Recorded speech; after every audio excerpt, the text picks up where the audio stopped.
Abre tu Biblia en Jueces capítulo 3. El día de hoy continuaremos en nuestro estudio que hemos denominado esta serie Anarquía, y que es un estudio en este libro de Jueces. Y como hemos estado viendo, el libro de Jueces, su tema principal es la fidelidad de Dios frente a la infidelidad de su pueblo. Estamos en Jueces capítulo 3 y comenzaré a leer del versículo 7 hasta el final. Vamos a leer toda la historia y vamos a orar y adentrarnos a este pasaje.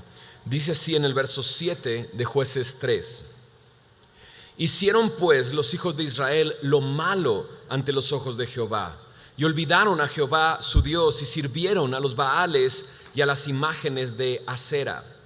Y la ira de Jehová se encendió contra Israel, y los vendió en manos de Cusán Risataim, rey de Mesopotamia. Y sirvieron los hijos de Israel a Cusán Risataim 8 años. Entonces clamaron a los hijos de Israel a Jehová, y Jehová levantó un libertador a los hijos de Israel y los libró. Esto es, a Otoniel, hijo de Cenaz, hermano menor de Caleb. Y el espíritu de Jehová vino sobre él, y juzgó a Israel, y salió a batalla, y Jehová entregó en su mano a Cusán Risataim, rey de Siria, y prevaleció su mano contra Cusán Risataim. Y reposó la tierra 40 años, y murió Otoniel, hijo de Cenaz. Volvieron los hijos de Israel a hacer lo malo ante los ojos de Jehová. Y Jehová fortaleció a Eglón, rey de Moab, contra Israel, por cuanto habían hecho lo malo ante los ojos de Jehová.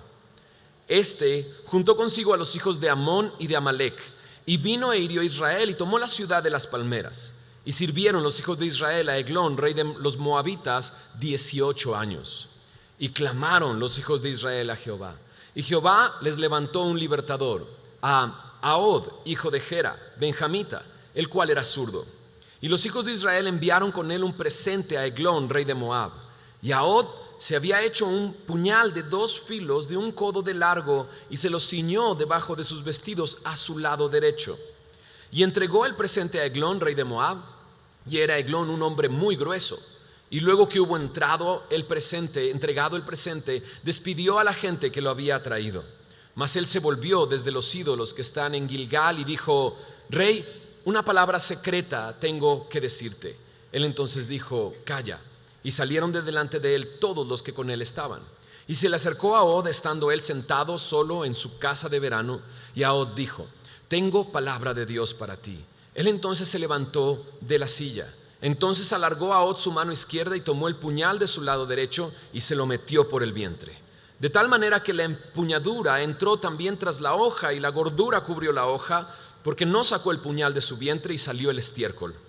Y salió Ahod al corredor, y cerró tras sí las puertas de la sala, y la aseguró con el cerrojo. Cuando él hubo salido, vinieron los siervos del rey, los cuales, viendo las puertas de la sala cerradas, dijeron: Sin duda él cubre sus pies en la sala de verano. Y habiendo esperado hasta estar confusos, porque él no abría las puertas de la sala, tomaron la llave y abrieron, y he aquí su señor caído en tierra, muerto. Mas entre tanto que ellos se detuvieron, Ahod escapó, y pasando los ídolos se puso a salvo en Seirat. Cuando había tocó el cuerno en el monte de Efraín, y los hijos de Israel descendieron con él del monte, y él iba delante de ellos. Entonces él les dijo: Seguidme, porque Jehová ha entregado a vuestros enemigos, los moabitas, en vuestras manos. Y descendieron en pos de él, y tomaron los vados del Jordán a Moab, y no dejaron pasar a ninguno. En aquel tiempo mataron de los moabitas como a 10,000 hombres, todos valientes y todos hombres de guerra, no escapó ninguno. Así fue subyugado Moab aquel día bajo la mano de Israel, y reposó la tierra 80 años. Después de él fue Samgar, hijo de Anat, el cual mató a 600 hombres de los filisteos con una aguijada de bueyes, y él también salvó a Israel. ¿Oramos? Señor, sin duda necesitamos de ti, Señor, para comprender y entender lo que tú quieres enseñarnos este día, Señor. Y es que esa es la realidad, Señor. Es tu palabra, Señor, inspirada por ti, Señor, el aliento que puede enseñarnos, redarguirnos, corregirnos e instruirnos en justicia el día de hoy, Señor. Creemos que tu palabra es útil, toda ella, Señor, incluso lo que acabamos de leer, Señor. Y te pedimos que tú, con tu palabra viva y eficaz, penetres nuestro corazón, disciernas las intenciones y los motivos de nuestro corazón. Hagas tu obra entre nosotros, Señor. Glorifícate este día, hablándonos, Señor, pero también llenándonos de tu Espíritu, Señor, hablándonos a través de tu palabra, Señor, Señor, y guiándonos hacia el arrepentimiento, Señor, guiándonos hacia ti, Señor. Gracias por tu palabra. Tu palabra es verdad, Señor. Queremos conocerla y ser libres, Señor. Haz tú la obra entre nosotros, Señor. Te lo pedimos esto en tu nombre, Señor Jesús. Amén, amén. Pues sí, qué pasaje tan extraño. 3 historias muy interesantes. 3 libertadores o 3 jueces se presentan en esta primera porción. Uno de ellos es Otoniel, ¿no? El otro es Ahod y el último es Sangar. De los dos, del primero y el último, se nos dice poco. Del segundo nos cuenta una historia bastante gráfica de lo que sucedió para él liberar al pueblo de Israel de la opresión. Pero lo que nos llama la atención desde el inicio es el versículo 7, como el pueblo de Israel dice: hizo lo malo ante los ojos de Jehová y olvidaron a Jehová su Dios y sirvieron a los Baales y a las imágenes, dice, de acera. Como vimos la semana pasada, Dios, cuando ve a su pueblo así, lo disciplina, y hablamos de la disciplina no separada del amor, al contrario, como parte del amor de Dios. Dios no quiere dejar a su pueblo como está, y lo disciplina con el fin de que pueda conocer la voluntad de Dios, venir al arrepentimiento y entonces encontrar en él libertad. Pero vemos aquí mismo en este capítulo 2 ocasiones en que hacen lo mismo, y dijimos también la semana pasada que el mensaje de la semana pasada era como el patrón que ellos iban a seguir, y aquí lo vemos repitiéndose 2 veces, una tercera vez sin decirnos específicamente lo que hacían en la historia de Sangar. Así es que simplemente están repitiendo lo mismo, cayendo en el mismo pecado, haciendo lo malo ante los ojos de Jehová, olvidando a su Dios y sirviendo a los Baales y a las imágenes de acera. Los Baales dice, no dice Baal sino Baales, y es que Baal era considerado un dios, y quiero hacer específico, Dios con D minúscula, de esas tierras de Canaán, pero cada región tenía su propio Baal. Entonces había Baales, y Baal era el dios de la tormenta, el dios de la fertilidad, junto con Acera, que se consideraba su esposa. Había templos en estas regiones donde el culto que se realizaba, ¿no?, tiene que ver con sexualidad. Todo tiene que ver con obtener más, ¿no? Era el dios que producía fertilidad, ¿no? Y tenía que ver también con lo sexual. Por lo tanto, en los templos de las imágenes de acera había sacerdotisas, prostitutas, con los que los hombres rendían culto a estos dioses. Así es que el enfoque de estos dioses era eso: dinero, sexo, bienestar, aquí y ahora. Y los hijos de Israel, en vez de ser luz a las naciones, decíamos la semana pasada, se unieron a esta cultura y ya forman parte de esta cultura. Y lo primero que sucede en el verso 8 me dice que entonces Dios permite, dice ahí, los vendió a Cusán Risataim, rey de Mesopotamia. Y este es el primero que Dios usa para traer esa disciplina a su pueblo, para tratar con ellos, como vimos también la semana pasada, para probar su corazón, si iban a hacer lo que Dios les pedía que hicieran. Pero es muy interesante porque Cusaín Risataim significa doble oscuridad. Y así sucede. Cuando encuentras la misericordia de Dios, ves su salvación, pero regresas a hacer lo malo, es como si te adentraras a una doble oscuridad. Si eso pudiera existir, ¿no? Porque la oscuridad es oscuridad, ¿no es así? Pero su nombre, Cusaín Risataim, significa eso: doble oscuridad, o doblemente oscuro, o doblemente malo. Y él, dice aquí, los dominó durante 8 años. Dios permitió que este hombre estuviera sobre Israel durante 8 años y se convirtieron en siervos de este hombre. Y es interesante porque ahora son esclavos. Fueron libres, sacados de Egipto, pero llegan a Canaán y por su pecado se hicieron esclavos. Algo que la Biblia dice que sucede. Aquel que hace pecado es esclavo del pecado. Aquel que se deja dominar por algo es esclavo de aquello de lo que se deja dominar. Y estos son esclavos de este hombre. Sirvieron a Cusán Risataim, dice ahí, 8 años. 8 años. Y de repente dice en el verso 9, entonces clamaron los hijos de Israel a Jehová, y Jehová levantó un libertador a los hijos de Israel y los libró. Y dices, ¿y por qué esperaron tanto tiempo? O sea, ¿por qué 8 años? O sea, ¿por qué si aquí me dice que ellos clamaron y Dios respondió? ¿Por qué no lo hicieron antes? ¿No? Algunos dicen que muchas veces es más fácil escuchar un consejo a responder, a hacer o a obedecer lo que Dios te pide, ¿no? Y entonces dicen, las iglesias están llenas de personas que buscan consejo, pero si clamaran a Dios, ¿no?, dejarían muchos de buscar consejo porque verían la mano de Dios en sus vidas. Y así es. Este pueblo clamó y Dios les respondió. 8 años, 8 años esclavos. Y no nos debe de sorprender porque muchas veces nosotros también hemos pecado, el pecado nos domina y tardamos tanto tiempo en venir y clamar a Dios. El pueblo tardó 8 años en responder, pero Dios en clamar, y Dios responde. Dios respondió y levantó a un hombre llamado Otoniel. Y eso es interesante, y aquí está un primer punto. Dice en el verso 10, el Espíritu de Jehová vino sobre él, juzgó a Israel y salió a batalla, y Jehová entregó en su mano a Cusán Risataim. Lo que le dio la victoria a este pueblo es este libertador, pero el Espíritu de Dios estaba, dice, sobre él.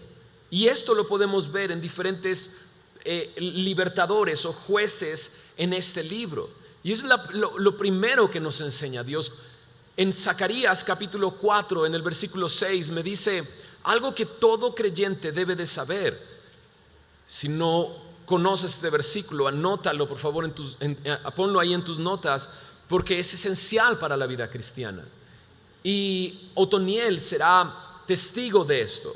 Me dice en Zacarías 4:6, esta es palabra de Jehová a Zorobabel, que dice, no con ejército ni con fuerza, sino con mi espíritu, ha dicho Jehová de los ejércitos. Y Otoniel se está dando cuenta de esto. Es el Espíritu de Dios en él lo que le capacita para vencer, para juzgar, para ir a la batalla y conquistar. Y eso sucede. Ahí dice que es Dios el que entregó en su mano Cusán Risataim, y por fin tuvieron paz durante 40 años. Es interesante. Mesopotamia, Siria, está hacia el norte de Israel, y Otoniel es de los hijos de Judá. Si tú recuerdas un poco el mapa donde se le dio el territorio a Judá, es en la parte más sur del pueblo de Israel. Entonces durante estos 8 años lo que hizo Cusán Risataim fue ir conquistando Israel paso a paso hasta llegar a la parte sur, y es donde Dios levanta a Otoniel. ¿Por qué esperaron tanto? ¿Por qué esperar 8 años? ¿Por qué permitir que la disciplina de Dios continúe tanto tiempo hasta llegar hasta el sur de esta tierra? Pero 40 años tuvieron paz. Y luego dice en el verso 12, volvieron los hijos de Israel a hacer lo malo ante los ojos de Jehová. Volvieron a hacer lo malo, y entonces Dios fortaleció a un rey que se llama Eglón. Ahora, Eglón significa novillo o una vaca delgada, chica, joven, ¿no? Pero no tiene nada de eso Eglón, ¿no? Porque como lo vamos a ver, más bien es una vaca engordada realmente. Eglón no hace honor a su nombre, ¿no? Y dice ahí que entonces fortaleció a Eglón, y él reunió a los de Amón y a los de Amalek para vencer. Y esto es del otro lado del río Jordán. De hecho, el pueblo de Israel conquistó Moab y Amón antes de cruzar la tierra prometida de la mano de Moisés. Y Eglón va por los amonitas, pero también va por los amalecitas, y entonces hace una alianza y va en contra de Israel y toma, dice, la ciudad de las palmeras. La ciudad de las palmeras es la ciudad de Jericó. Y ahora es interesante que sea Moab, Amón y los amalecitas, porque Moab y Amón provienen de el incesto de las hijas de Lot con su padre. Las hijas de Lot se acostaron con su padre, ¿no? Lo emborracharon, se acostaron con su padre y tuvieron a Amón una, y la otra tuvo a Moab. Y entonces desde su raíz hay pecado, hay iniquidad, hay carnalidad. Y los amalecitas son hijos de Esaú, y si recuerdas a Esaú, el hermano de Jacob, ¿no? Aquel que vendió su primogenitura, no le interesó las cosas de Dios, y también en él está esta raíz de pecado y de iniquidad. Y estos tres son los que van en una alianza y toman la ciudad de Jericó y toman el control de los hijos de Israel, y una vez más están esclavizados. En el verso 14 me dice: ¿durante cuántos años? 18 años. Si en la primera historia vimos que esperaron 8 años y nos sorprende que hayan esperado tanto, ahora imagínate 18 años estar esperando. Y hasta los después de 18 años clamaron, y Dios vuelve a responder levantando a Ahod. Ahod es un hombre muy interesante porque es benjamita, es de la tribu de Benjamín. Lo interesante es que Benjamín significa hijo de mi mano derecha, pero él es zurdo, ¿no? Y el hecho de la mano derecha en la Biblia implica la mano que es más fuerte, ¿no? Muchos de nosotros somos derechos, no que seamos derechos, sino somos derechos, eso, ¿me entiendes? Y nuestra mano más fuerte, nuestro brazo más fuerte es el derecho, ¿no? Y Benjamín significa eso, hijo de mi mano derecha, hijo de mi mano poderosa. Pero él es zurdo, ¿no? Y entonces te imaginas a Ahod diciendo: gracias, Señor, ¿no? Soy de la familia de los fortalecidos de la mano derecha, pero yo soy zurdo. Algunos cuestionan el hecho de la palabra zurdo, ¿qué significa? Porque algunos consideran que el significado de la palabra zurdo aquí en el texto bíblico significa que estaba incapacitado de la mano derecha. Algo tenía de incapacidad en la mano derecha y ella era evidente, por lo tanto él tenía que usar su mano izquierda todo el tiempo. No sé si habría sido alguna malformación en su brazo, pero su brazo estaba incapacitado. Su mano izquierda era la fuerte o la que utilizaba, ¿no? Ahora esto es interesante porque las personas cuando pelean generalmente pelean con la mano derecha, ¿no? Aquellos que nos gusta el béisbol, ¿no? Algunos pitchers se ponen a temblar cuando entra un bateador zurdo, ¿no? Y porque es distinto lidiar con un bateador zurdo que con un bateador derecho, ¿no? Así también en la batalla, pelear con alguien que pelea con la derecha, siendo tú derecho, pues es más fácil pelear contra él. Pero si él es zurdo, entonces es difícil pelear. Entonces los hombres generalmente traían la espada en la mano derecha, pero Dios levanta a un hombre que es zurdo, un hombre que es débil de la mano derecha, y todo con un plan, definitivamente. Él dice que hizo un puñal de 50 metros de largo, medio metro de largo, y lo escondió en su lado derecho, ¿no? en su pierna derecha, escondido ahí. Ahora, generalmente aquellas personas que usan la mano derecha para pelear, la espada la tienen en el lado izquierdo. De esa manera la sacan para poder pelear. Entonces nunca se revisaba generalmente del lado izquierdo, ya que todos cargaban su espada del lado derecho. Y ahí esconde este puñal y va a Eglón para presentar un regalo, que algunos creen que es básicamente el tributo que tenían que pagar porque eran esclavos de este hombre. Y entregó el regalo, y dice ahí en el versículo 17 que Eglón era hombre muy grueso. Y no quiere decir que no, está bien grueso, ¿no? Sino que era muy grueso, era bastante gordo, ¿no? Era muy gordo. De hecho, tanto que cuando Ahod le encaja el puñal en el vientre, el puñal se esconde en su cuerpo, se se desvanece en el cuerpo, no tiene salida, ¿no? Esa es la magnitud de su gordura, ¿no? Entonces cuando regresa él le dice, tengo un mensaje para ti, ¿no? Después de haber entregado el regalo, Eglón escucha que tiene un mensaje para él y entonces saca a todas las personas de ahí y sube a su lugar de verano, a su sala de verano. Algunos consideran que en el contexto esta casa de verano era un lugar en la casa un poco más alto, más fresco, con una terraza, y era específicamente para el rey. Y en ese lugar tenían una letrina, ¿no? De tal manera que el rey no tuviera que salir ni nada, era un lugar de descanso y tenía su propia letrina, algo que no era normal en una sala, en una casa. Y entonces él sube a este lugar y es ahí donde lo recibe. Y Ahod le dice, tengo palabra de Dios para ti. Y entonces se levanta y es el momento en el que lo atraviesa con este puñal. Es tan gráfico lo que sucede que dice ahí que al poner el puñal dentro, el estiércol salió de su vientre, ¿no? Eso es algo demasiado gráfico, ¿no? Muy gráfico. Y luego dice, salió Ahod al corredor, cerró tras sí las puertas de la sala y las aseguró con el cerrojo. Y algunos consideran que esta palabra corredor no es otra cosa sino por la letrina. Es el lugar por donde él salió, por donde salió Ahod, salió por la letrina hacia afuera de la casa, sin pasar por enfrente de todos los siervos de Eglón. Entonces cuando los siervos de Eglón llegan, dice ahí que ellos pensaron que Eglón estaba cubriendo sus pies. Y de repente dices, ¿qué significa esto de cubrir sus pies? Algo que también hizo Saúl cuando entró a una cueva donde estaba David, ¿no? Y esto de cubrir sus pies es una manera más sutil de decir que estaba haciendo popó, básicamente, ¿no? Y tiene sentido, si el estiércol salió de su vientre, el olor era terrible, ¿no?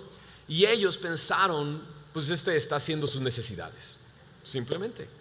Pero no habría, pasa el tiempo y entonces van por la llave, abren y su rey está muerto. Ahod tuvo tiempo para salir y organizar un ejército, y es maravilloso como él dice, síganme, porque Dios ha entregado a este pueblo en nuestras manos, ¿no? Y este es un líder, Ahod es un líder que tiene la certeza de decir, sígueme, ¿no?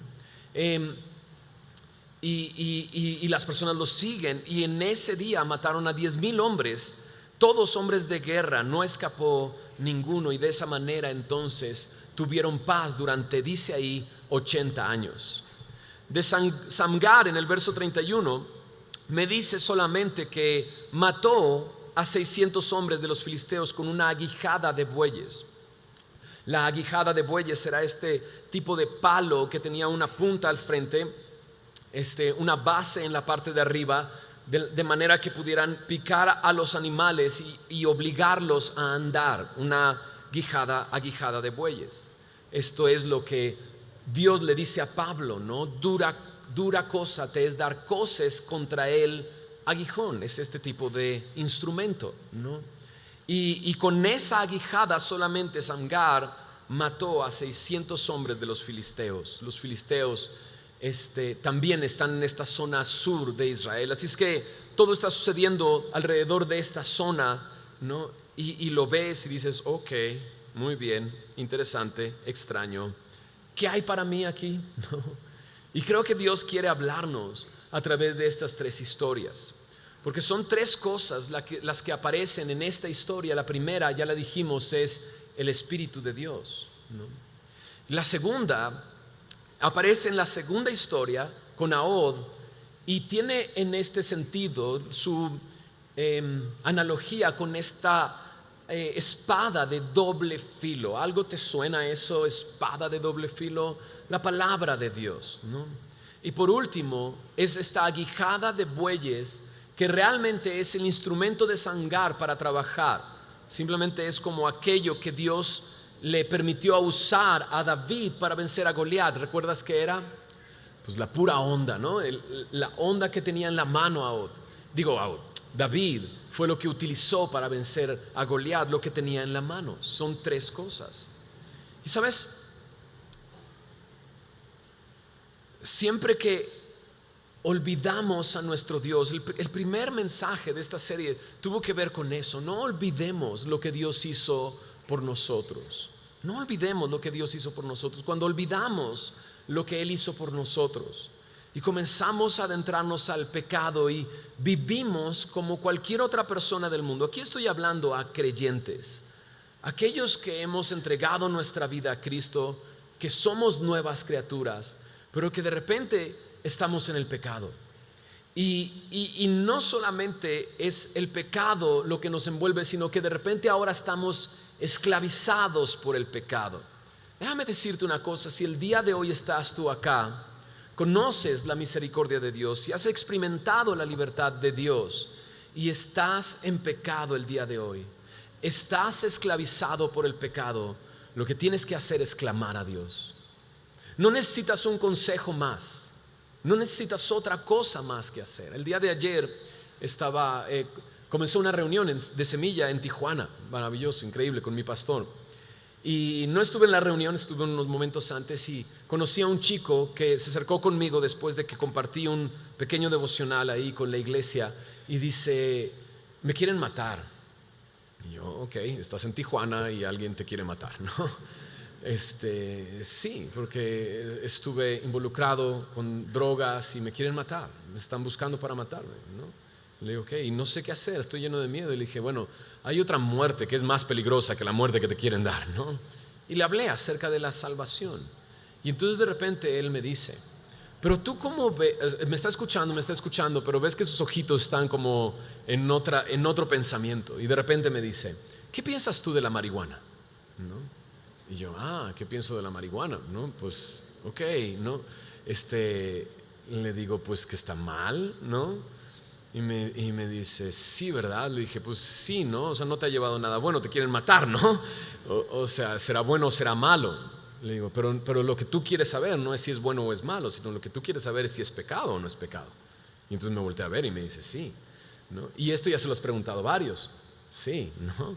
Él no necesitaba otra vez que le dijeran algo, ¿no? Él necesitaba clamar, ¿no? Y entonces le expliqué lo que yo considero una manera de entender que la marihuana es pecado, porque los marihuanos son bien listos. Dicen: Dios dice ahí que dio toda hierba verde para nosotros, ¿no? Y demás. Y entonces lo digo así porque eso yo lo decía también, ¿no?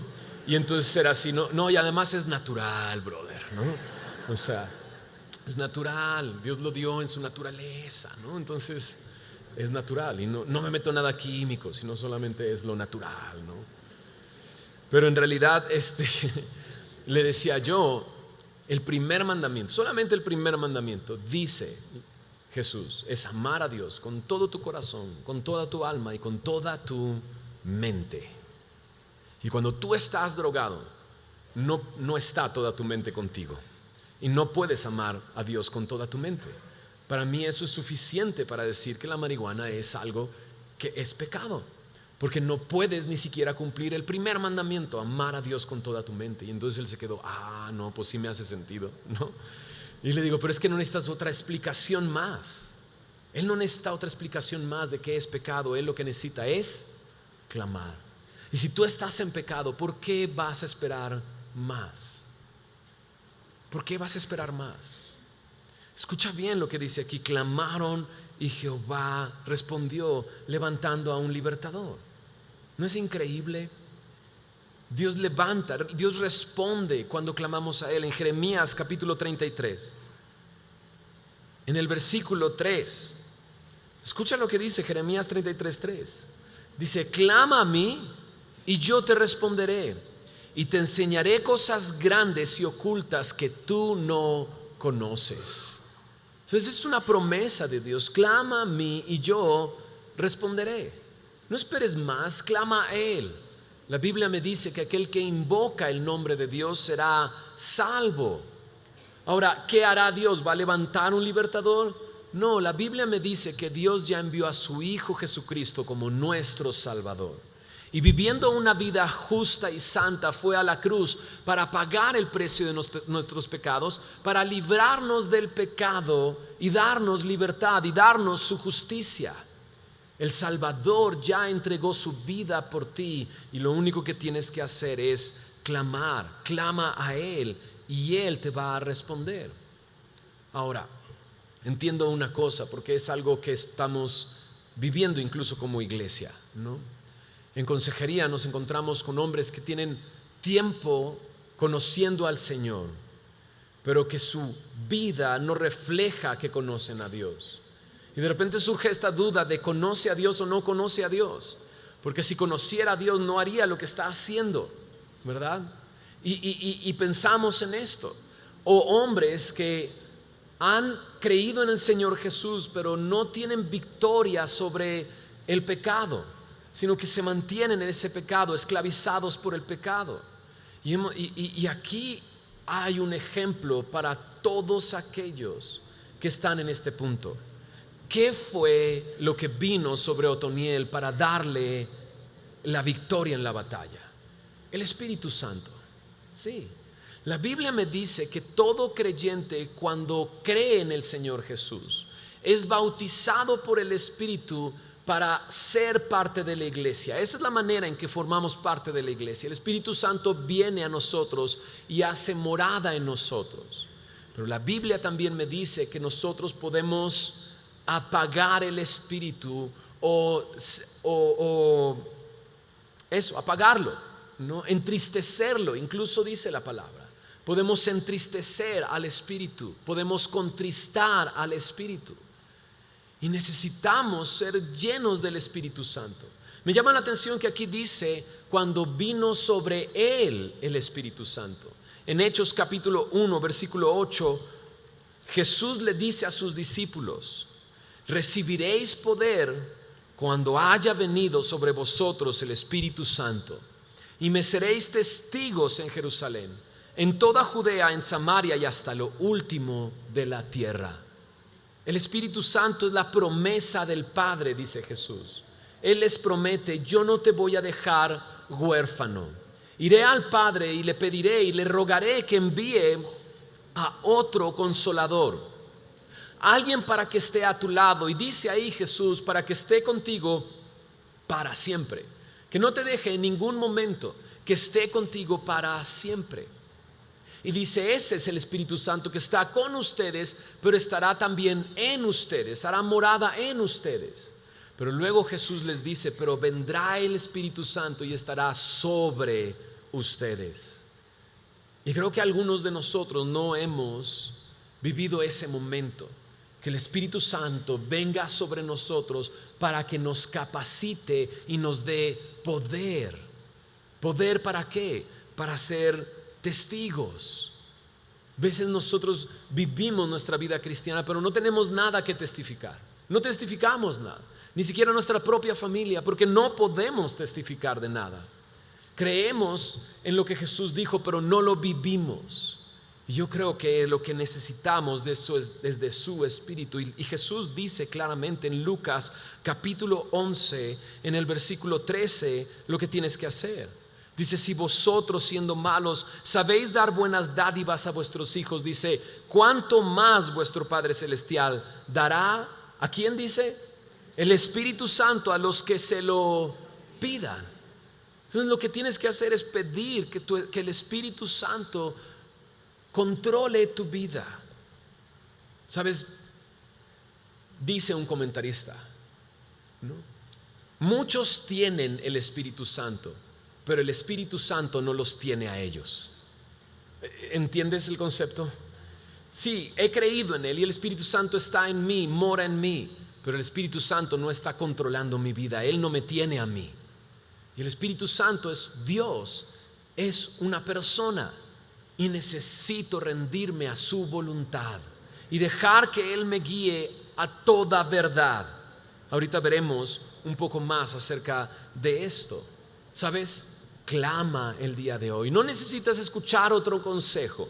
No necesitas confirmar si es pecado o no es pecado, como este chico el día de ayer. Lo que tienes que hacer es clamar. Ven a Él. invoca su nombre y serás salvo. Creo totalmente que Dios nos salva, no nada más para salvación eterna, sino salva de lo que nos tiene esclavizados. Y si el día de hoy tú estás esclavizado, ¿por qué esperar más? Quizás incluso la semana pasada decías ya, se acabó, pero esta semana fue igual que las semanas pasadas. Y a lo mejor dices, ok, ahora sí, ¿no? Fue una pedrada para mí, ¿no? Fue muy claro para mí, ¿no? Pero salimos de aquí sin clamar a Dios. Hoy es el momento de clamar a Él. Hoy es el momento que Él te dé libertad. No esperes más. Yo creo que si este pueblo hubiera no esperado 8 años, sino al siguiente día de la conquista de este Cusán Risataim sobre Israel, ellos hubieran clamado, ¿qué crees que hubiera hecho Dios? Les hubiera librado. Porque esperar más tiempo, clama a Él y pide, Señor, ¿me das de tu espíritu? Dile, Espíritu Santo, ¿puedes controlar mi vida? En Romanos se describe la vida de una persona que anda en la carne y una persona que anda en el espíritu. Y el que anda en la carne, dice, cosecha de la carne. El que siembra para la carne cosecha corrupción para él mismo. Y está muerto. Y muerto me habla de estar separado. Pero aquel que anda en el espíritu es vida y es paz. Aquel que se ocupa de las cosas del espíritu es vida y es paz. Y eso es lo que Dios te quiere dar. Lo que tienes que hacer es clamar a Él y decir que su Espíritu Santo pueda controlar tu vida. En la segunda historia creo que también hay algo para nosotros ahí, sin duda, porque el benjamita es este juego de palabras de hijo de mi mano derecha, pero es zurdo, ¿no? Y quizás muchos de nosotros nos sentimos así, débiles, sin fuerza, menospreciados, nada hábiles.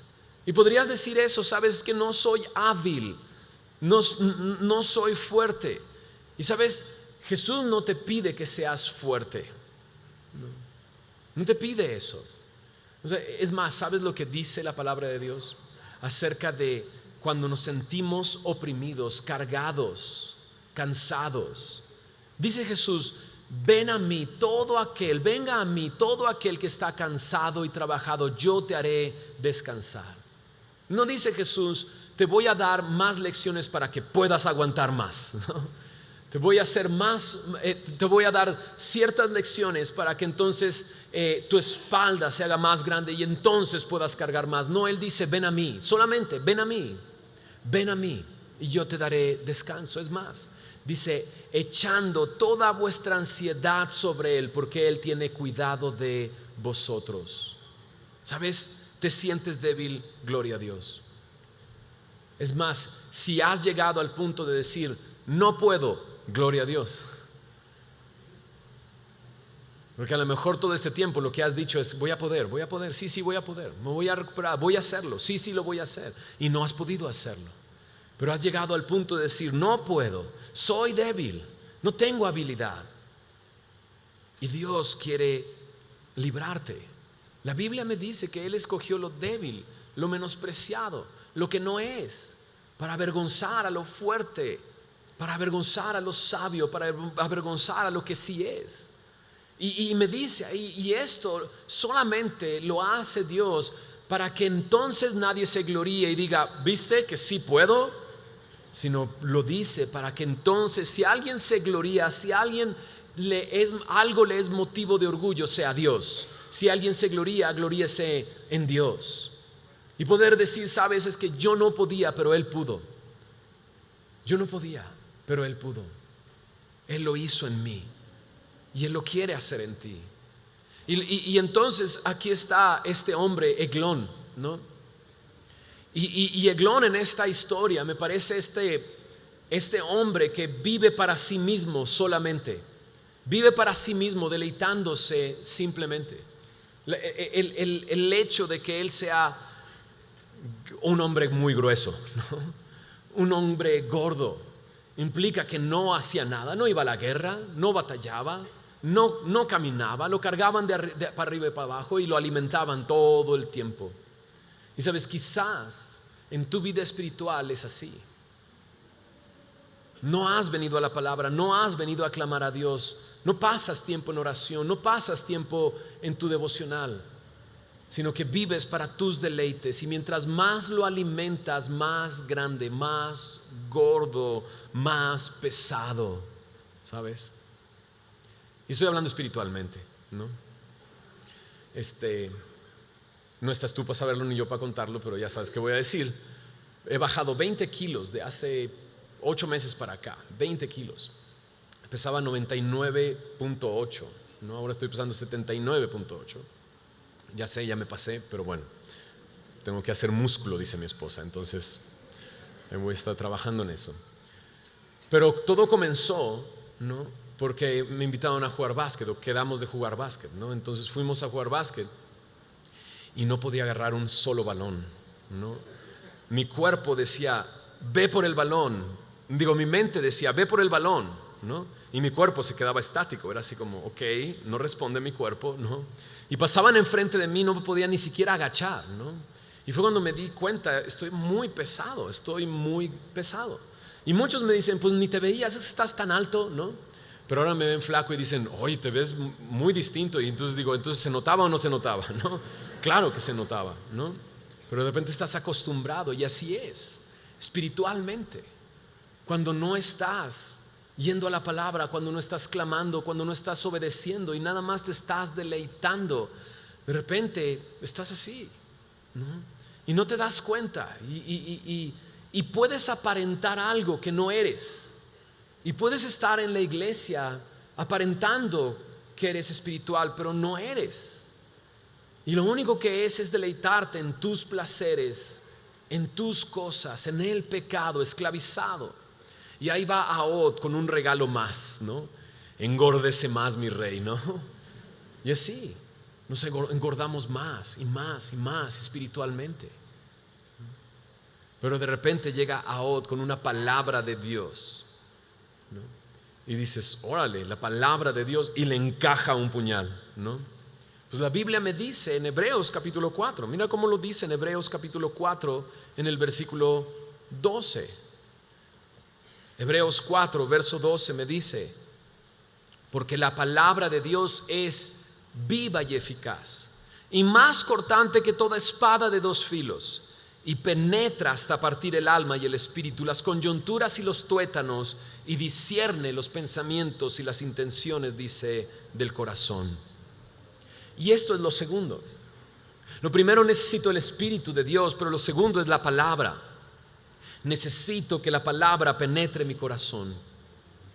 Y no hay capas de pecado que puedan impedir que la palabra de Dios penetre hasta lo más profundo y entonces te muestre lo que eres, muestre tus pensamientos y las intenciones que tienes adentro. Dice, penetra hasta partir el alma y el espíritu, las coyunturas y los tuétanos. La palabra quiere penetrar tu corazón hasta lo más profundo. En el Salmo 119, que es un salmo que habla acerca de la palabra continuamente, en el versículo 9 me dice algo muy claro. Dice ahí, ¿con qué limpiará el joven su camino? Con guardar, dice, tu palabra. Con guardar tu palabra. Y sabes, no va a ser bonito cuando la palabra de Dios penetre tu corazón y saque el mugrero de tu vida. No. Aquellos que hemos permitido que la palabra de Dios penetre, ¿cómo nos ha hecho sentir, no? De repente te muestra lo que eres y dices, no puede ser. Este fin de semana estuve con un amigo de nuevo, con Eric Santos, ahí en Ensenada, y él platicaba eso, ¿no? Hace 15 años yo le entregué mi vida a Cristo y él lo vio, él vio mi proceso de transformación, y él fue el primero que me criticó y me atacó por lo que estaba haciendo y porque había rendido mi vida a Cristo. Y él comentaba este fin de semana, dice, después de 15 años me doy cuenta de que yo estaba mal. O sea, creía yo tener la razón en ese tiempo, ahora me doy cuenta que no, que necesito de Cristo. Y ahora Dios está haciendo un proceso en él, sacando todo el mugrero, ¿no? Y sabes, de por sí ya se ve el mugrero. La gente llega y huele, ¿no? lo que está pasando dentro de la casa de verano de Eglón y dice, no, pues está en el baño, ¿no? Pero la palabra de Dios puede sacarlo por completo y puede limpiarte. ¿Con qué limpiará el joven su camino?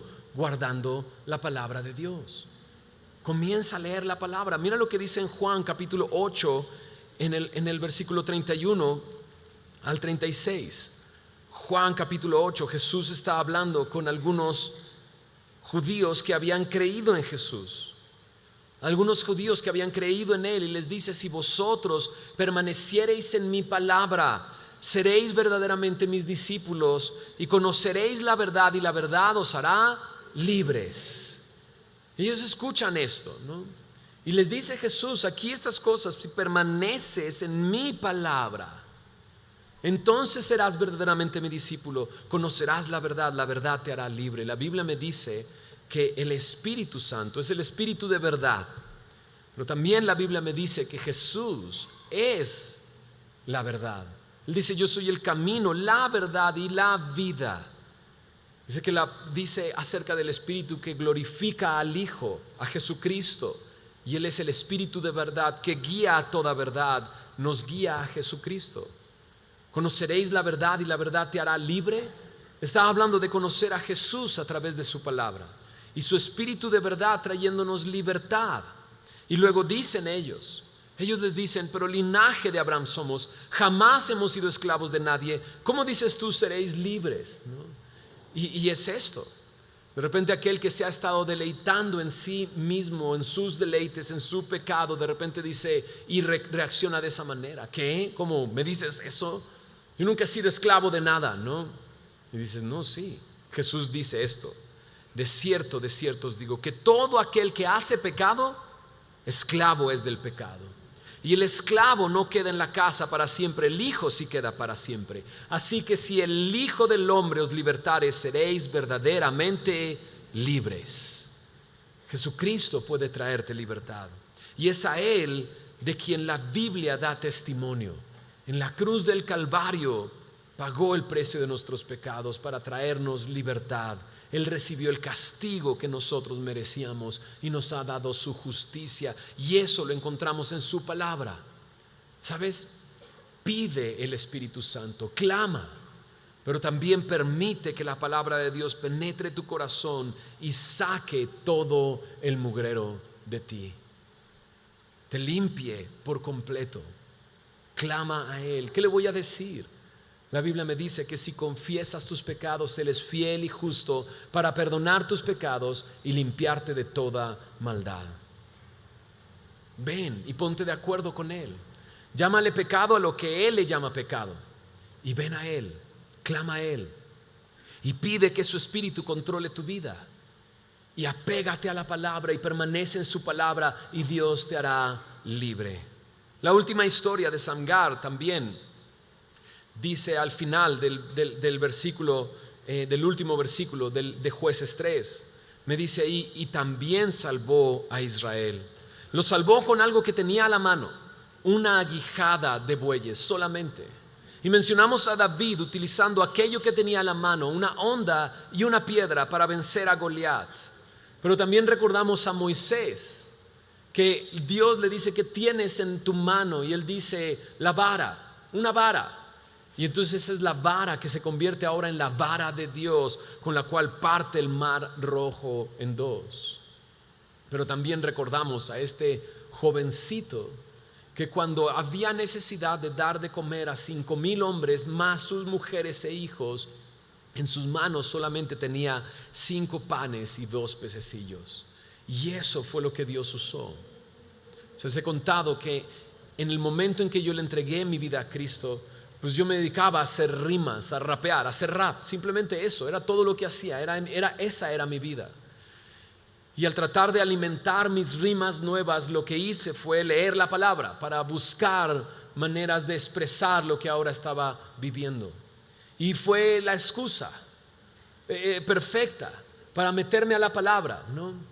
Me dijeron que tengo una nueva vida, veré en la palabra qué significa eso de una nueva vida. Y me fui atrás a un índice temático que tenía esa Biblia que me regaló mi esposa, Y entonces empecé a buscar vida eterna, vida nueva.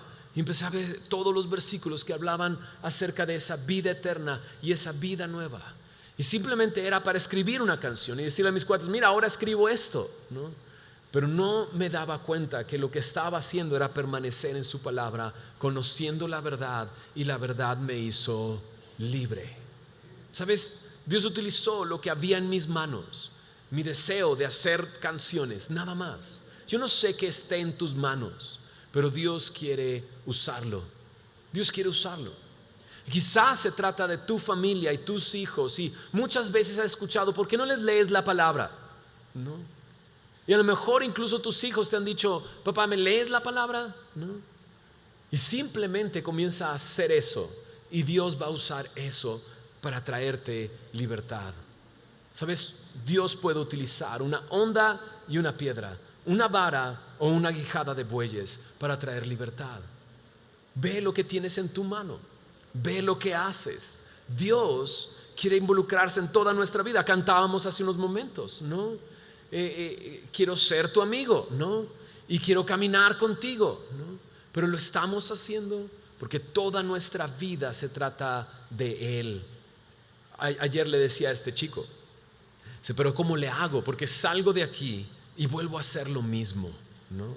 Y se me ocurrió una idea que simplemente se la dije a los niños de la escuela hace tiempo, cuando hablábamos de Jesús diciendo yo soy la puerta. Yo le decía a los niños, ¿por dónde entraste a este salón? Pues por la puerta. No entraban por una ventana, no entraban por un agujero, no, entraban por ¿dónde? Por una puerta. ¿Por dónde saliste de tu casa? Pues por una puerta, ¿no? ¿Cómo te subiste al coche? Pues por una puerta. ¿Cómo te saliste del coche? Pues por una puerta. Y les digo, ¿se dan cuenta que hay puertas por todos lados, no? Y a este chico le dije, ¿sabes qué? Jesús dice, yo soy la puerta. Si entras y sales por él, hallarás pastos, serás salvo, encontrarás descanso. Y ¿sabes qué? Cuando salgas de aquí, empieza a ver todas las puertas que vas a atravesar. Y cada que pases una puerta, recuerda, es Jesús la puerta. Es Jesús. ¿Sabes? Jesús nos habla de cosas tan comunes en nuestra vida diaria que podemos. Jesús dice, yo soy el pan. ¿No dice eso? ¿Alguien comió pan hoy en la mañana? ¿Alguien desea un panecito? ¿Sí? ¿Alguien va a comer pan el día de hoy? Pues estoy seguro que vas a tener contacto con pan, ¿no?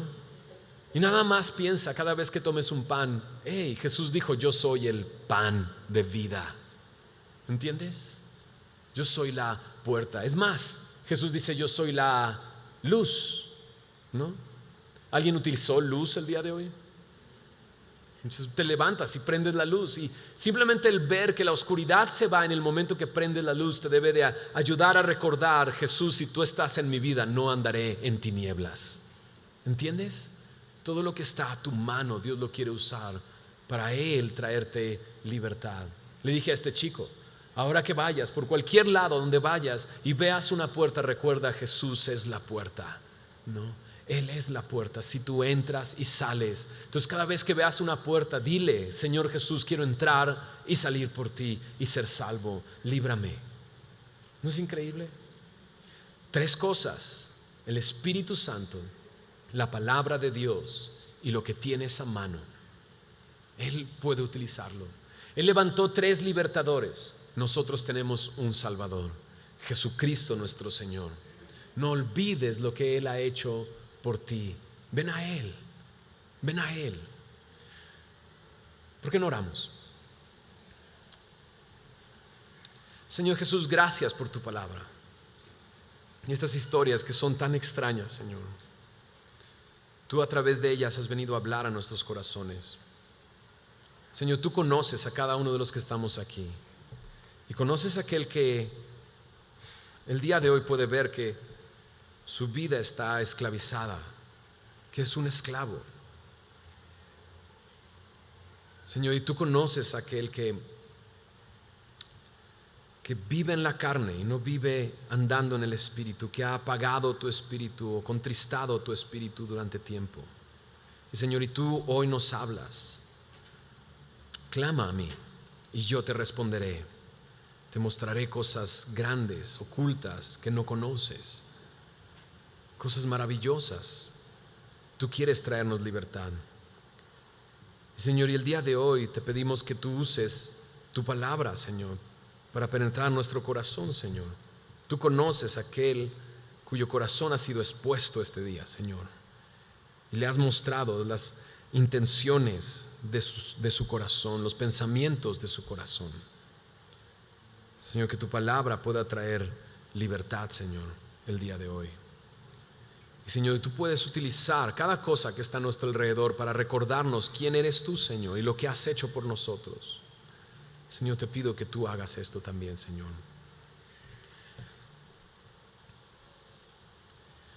Yo quisiera que te mantuvieras orando y pidiéndole a Dios que se revele a tu vida, que te muestre su amor, que te revele su obra en la cruz del Calvario. Y mientras tú oras, yo quiero hacer un llamado, porque a lo mejor estás como el pueblo de Israel, esperando no sé qué, pero Dios te está invitando el día de hoy a clamar a Él y a venir a Él. Y a lo mejor te encuentras así, débil como esos, zurdo, débil, sin habilidades como Ahod. Pero Dios, a través de su palabra, el día de hoy te ha hablado y ya no estás escuchando más razones. Lo único que tienes que hacer es clamar a Él. Y si tú te encuentras en esa situación, ¿por qué no, ahí donde tú estás, simplemente ponte de pie? Dios te está llamando a clamar a Él. Dios te está llamando a venir a Él. Ya no más razonamientos, simplemente venir e invocar su nombre. Venir a Él. Entonces ponte de pie ahí donde tú estás. Si ves esta necesidad urgente de clamar por salvación,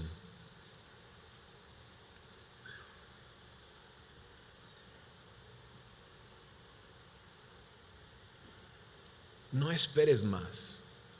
No esperes más. No digas, bueno, voy a esperar a que sucedan mejor las cosas. Voy a esperar a que pase esta semana y hablar con tal persona. No esperes más. Clama a Él, eso es lo que tienes que hacer. ¿Qué voy a clamar? Pues confesar tu pecado. Si estás en pecado, ponte a cuentas con Dios. Tú sabes lo que estás viviendo. Él lo sabe. Y el que Él lo sepa, lo hace más fácil, ¿no es así?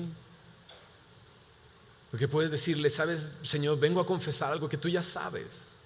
Frente a ti no puedo ocultarme, no puedo aparentar algo. Tú sabes lo que soy. Entonces ven y confiesa tu pecado. Dile al Señor, necesito ponerme a cuentas contigo. ¿Qué más voy a clamar? Pídele, lléname de tu espíritu. Tu palabra dice que aquel que te pide tu espíritu, tú se lo das.